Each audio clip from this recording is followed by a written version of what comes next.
And so a lot of people that you see that are living the campus life, they're doing what they see on television, they're wearing what they see on television, but it's not really who they really are. And so while you're here, you have to know that when you figure out who you are and you appreciate yourself, that's the very first thing. You have to appreciate who you are as a person. You don't get into a constant cycle of becoming other people to please everyone else and to fit into this group and to fit into this group. Because you got to know there are cliques and things in high school, but in college you may have cliques, but everybody is on their way somewhere, hopefully, that you're hanging out with. And so at some point it's going to end. So if I lose myself in all of these people, when they graduate, then who am I? What am I taking into the workforce place? What am I taking into the family that I'll create? And so this is how many women can go into college, and in a few months they're just a cookie cutter of what you see everyone else. Okay, I like to, pay attention to the different things that I see. My brother does a Bible study on Thursday nights, and so I get to see the different styles that you all wear here at Lamar. And I like to see women that have individuality, because you have to be able to, I know you're young and you want to keep up with the styles and look fabulous and cute and all of that, and that's good. But within that, I've got to maintain who I am. And so a lot of times we fall into these different zones of, okay, well, who am I going to be around today? When you wake up first thing in the morning and you decide what you're going to wear, what determines what you'll wear that day? That's how you find out, am I really being myself? If it's determined by, okay, I'm going to see this cute guy in my second class, and I might see this person, I might see this guy, I'm kind of close in the same building with him, and so I may see him. So let me wear something that's a little bit tighter, a little bit more revealing, going to, show a little bit of my cleavage. Now, we can keep it real here today. I'm a very real person. I live in a very real world, okay? So let's just, y'all got me? Okay, we like to be cute, okay? So I know what I'm talking about. If that determines what you'll wear, you're in a danger zone. Because if people are going to determine the kind of clothes that you wear, and I got to wear something tight because I'm going to see him, you are in a danger zone. Tell your neighbor, you're in a danger zone. You're in a danger zone. Now, when I said you have to appreciate yourself, there are steps that you can do on a daily basis. And some of them, they might sound crazy, but trust me, I know what I'm talking about. Because you are responsible for your own confidence. Nobody can give you confidence. Nobody can give you self-esteem. Nobody can wrap it in a box and say, okay, here you go, this is yours to keep. Hold on to your self-esteem and your confidence. It's something that you purposefully have to work towards and hang on to, especially being in the campus life.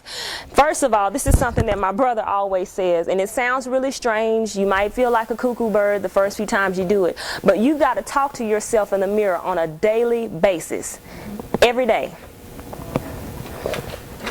Every day, regardless of who's looking at you. And you've got to talk and decree some things to yourself and say, you know what, I've got to speak to myself about my beauty and about my intelligence.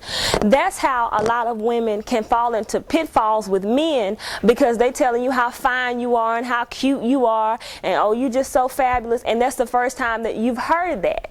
Well, if I tell myself that, I already know that. I'm a married woman, and I have to catch myself when my husband tells me, I look good. I'm like, I know. Because I already had that conversation with myself that morning. And that's not being conceited, but that's where my confidence has to be. And you see a lot of young ladies here on the campus, and they have their America's Next Top Model strut, and they have the whole outfit together, and everybody's wearing the high stiletto heels, and they've got it together, but you don't know what's going on the inside of her. And so that's what we want to work on today, is what's on the inside. You hear people say it's what's on the inside that really counts. And I know that sounds like an after school special, but it really is the truth. I've got to work on the inside so that I'm not just all put together on the outside and I don't have anything on the inside of me. I've got to surround myself with people who are positive and have my best interest at heart, who don't put me down and discourage me, even if they're joking.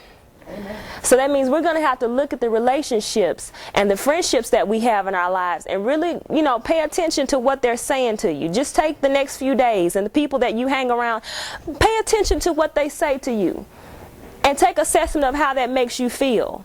Because a lot of times, the only time some people that have insecurities, they'll keep you around as their friend just to make themselves feel better.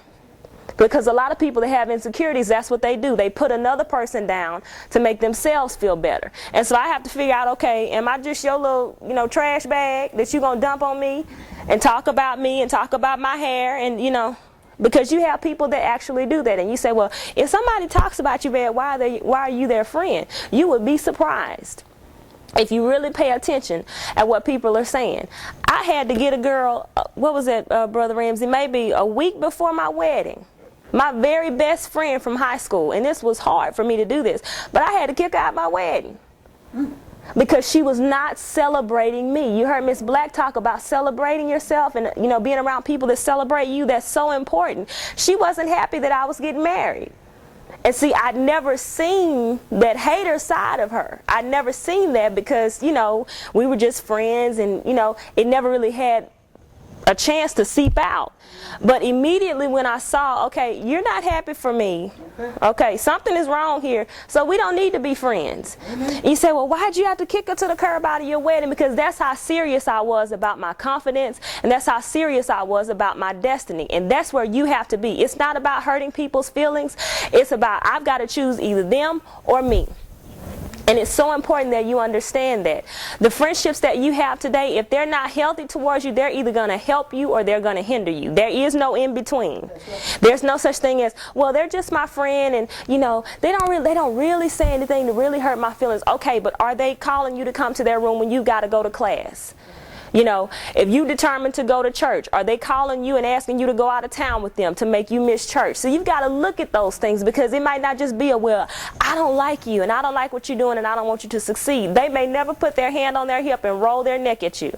But you've got to know you're either my friend or you're my enemy. You're a friend or an enemy to my destiny. And you don't have to have big dramatic breakups and all that you don't have to do that. That's not necessary.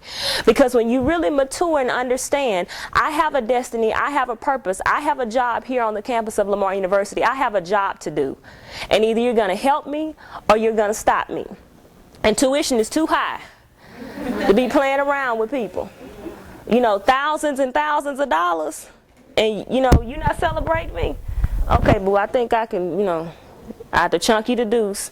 I'll smile at you when I see you. Like I said, you don't have to get ugly. I didn't get ugly with the girl I just told. I said, on June the 8th, 2002, don't show up to my wedding. And I meant that.